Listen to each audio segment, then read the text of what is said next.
sebuah ikatan janji suci dalam pernikahan yang baru berjalan 2 minggu. Menjalani kehidupan atas dasar perjodohan. Rasa sakit hati harus diterima. Tetesan air mata tidak pernah terhitung lagi. Tinggal di perumahan kompleks mewah tidak menjadi jaminan untuk hidup bahagia, terutama dengan orang yang tidak pernah ada rasa cinta. Sarapan dulu, panggil Nisa melihat Rafli yang tengah mencuci mobil di teras.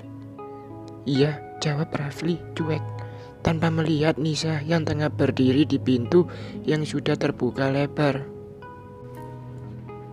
Mendengar jawaban dari Rafli yang seperti itu, membuat Nisa kembali duduk di meja makan. Ada rasa kecewa saat jawaban cuek itu terus didengarnya setiap hari. Tidak pernah ada senyuman dari bibir suaminya. Walaupun sudah menjadi suami istri, tidak pernah saling berbicara, bercanda, dan keluar berdua. Terakhir keluar itu pun saat ke rumah mertua minggu lalu.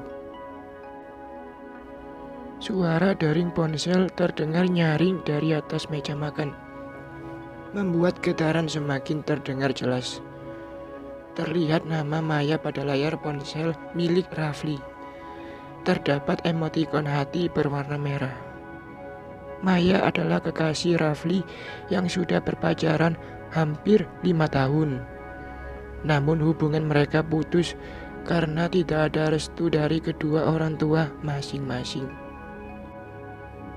Ponsel kamu berbunyi, ucap Nisa melihat kedatangan Rafli yang selesai cuci tangan. Dari Maya, tanyanya. Iya, jawab Nisa tanpa melihat wajah suaminya itu. Nisa tahu kalau suaminya akan pergi setiap dapat telepon dari kekasihnya itu. Aku keluar dulu, ucap Rafli yang masih terdengar ucapan Maya dari balik layar ponselnya. Tanpa mendengar jawaban dari istrinya, Rafli sudah pergi lebih dulu. Kenapa kamu terima perjodohan ini jika kamu malah membuatku sakit hati?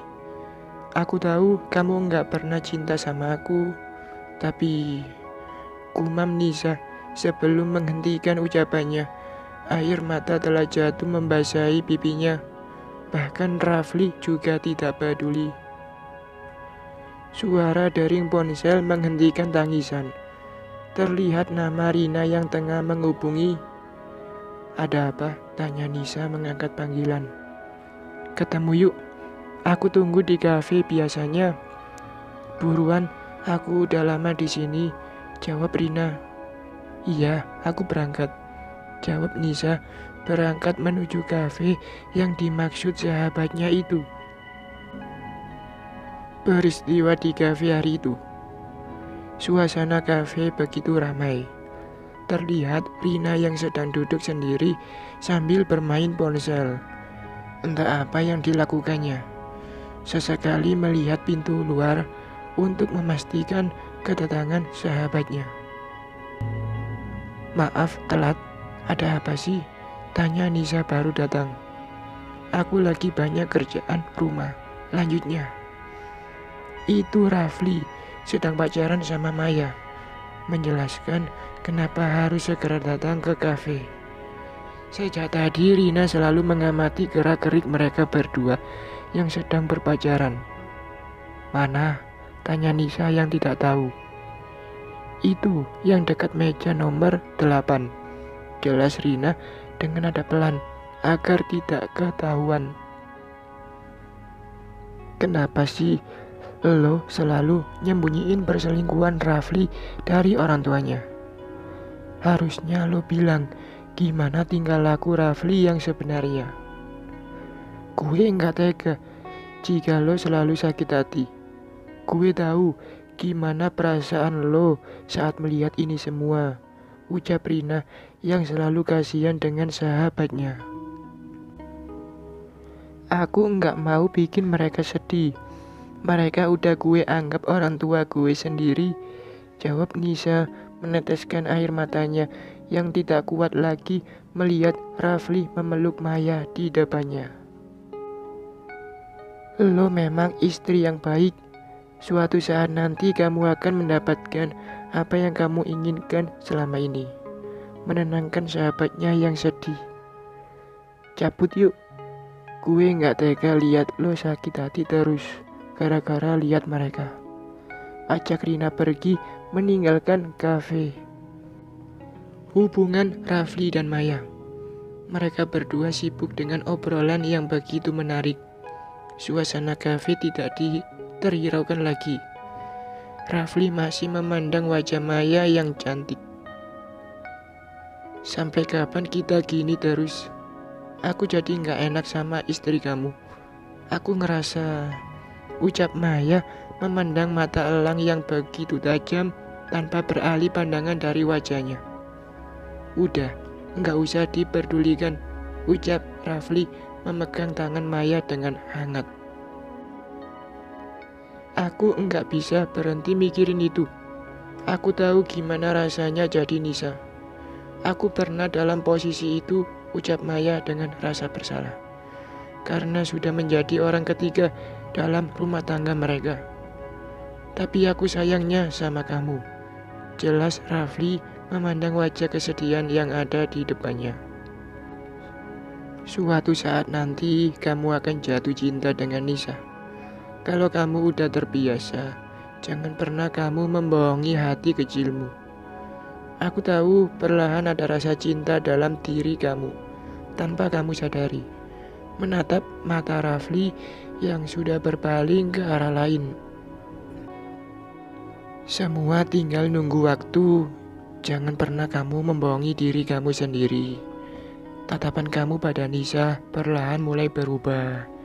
Tidak ada benci yang tergambar, tapi aku melihat cinta dari tatapan kamu, ucap Maya. Semenjak angin suasana seakan menjadi hening. Suara gaduh perlahan membisu, menghilangkan keramaian kafe. Kecelakaan. Perasaan tidak enak sejak tadi menyelimuti pikiran Nisa. Bahkan saat menyiapkan bekal untuk Rafli, perasaan itu semakin pekat. Ada rasa ragu dalam dirinya untuk pergi keluar mengendarai sepeda matic miliknya. Dalam perjalanan menuju tempat kerja Rafli, rasa itu membuatnya semakin tidak fokus dalam mengendarai. Pikirannya berputar, entah kenapa saja. Hingga terlihat sebuah truk berkecepatan tinggi menghampiri Nisa yang sedang berhenti untuk berbelok kanan. Di keramaian kota yang begitu penuh asap kendaraan, seketika truk itu menghantam keras Nisa hingga terlempar. Seketika mata tidak bisa melihat sekeliling. Semua menjadi gelap tanpa ada cahaya. Apa yang terjadi? Ucap Nisa yang baru sadar dari kecelakaan. Terdapat seorang dokter muda yang tengah merawatnya, didampingi seorang suster yang sedang berdiri di belakangnya. Akhirnya kamu sadar, ucap dokter itu tersenyum. Saya kenapa? Kaki saya kenapa? Tanya Nisa. Kakinya sakit saat digerakkan. Kaki kiri kamu retak. Karena kecelakaan kemarin, kamu sudah tidak sadar diri sejak kejadian kecelakaan itu, dokter menjelaskan. Apa ada keluarga yang bisa dihubungi? Tanya dokter lagi. Tolong dok, jangan hubungi keluarga saya. Saya takut mereka khawatir. Memohon. Baik kalau begitu, saya permisi, ucap dokter itu. Terima kasih dok. Dokter hanya memberi senyuman. Nisa mengambil ponsel yang tergeletak di meja sampingnya. Tidak ada satu pesan atau panggilan masuk. Apa Rafli tidak mencariku? Mungkin memang dia enggak menginginkan aku, batin Nisa. Hampir setiap hari dokter muda itu mengecek keadaan Nisa. Perlahan mulai membaik kondisinya.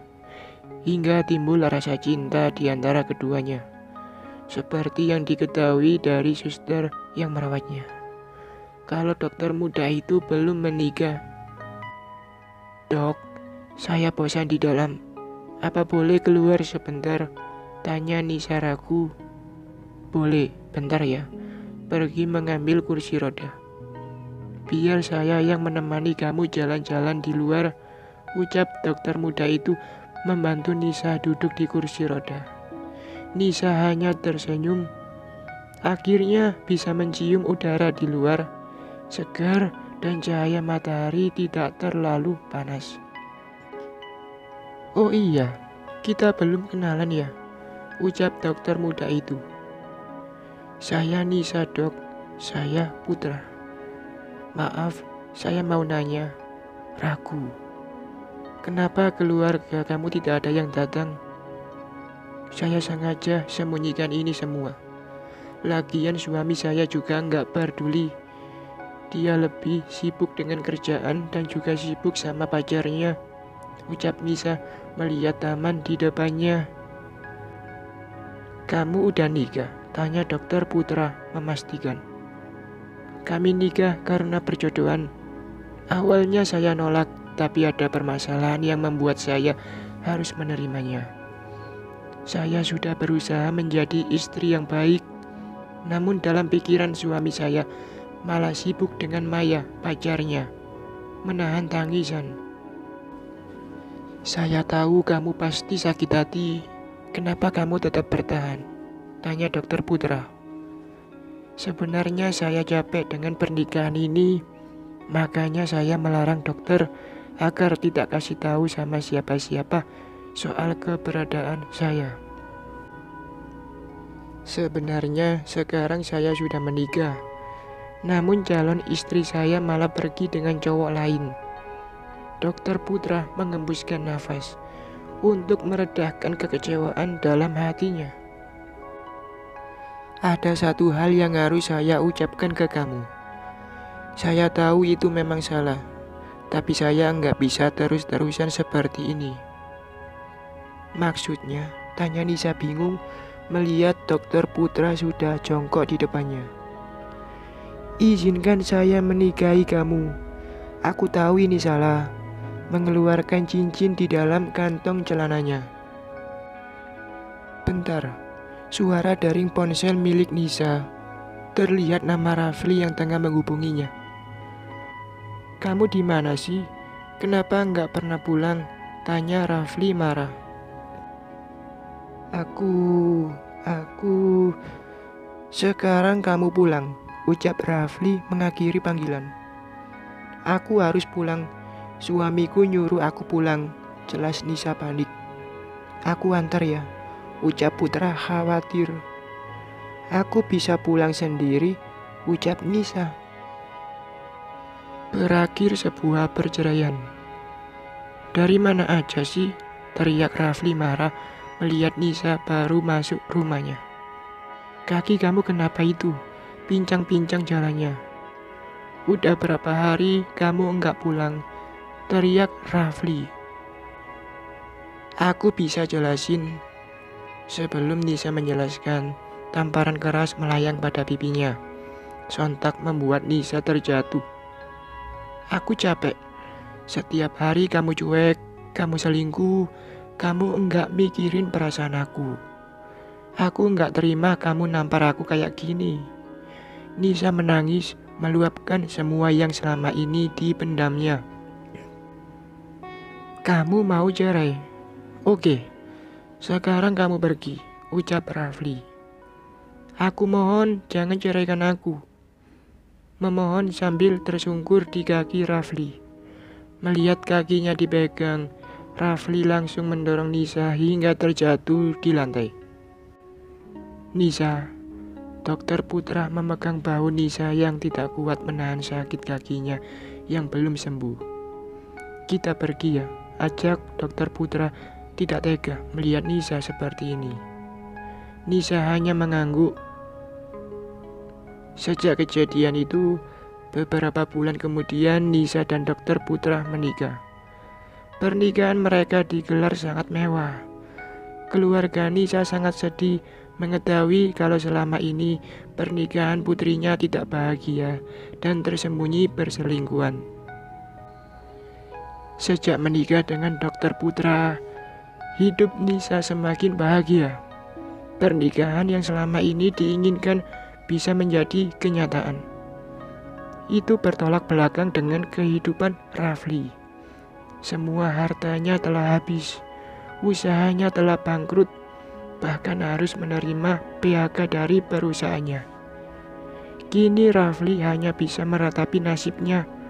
Penyesalan terus menghantuinya. Maya lebih memilih pergi meninggalkan Rafli. Kabar terakhir, Maya sudah dijodohkan dengan pilihan keluarganya. Namun pernikahan mereka atas dasar suka sama suka. Cintai apa yang telah Tuhan berikan, walaupun itu bukan yang diinginkan, karena Tuhan tahu apa yang dibutuhkan.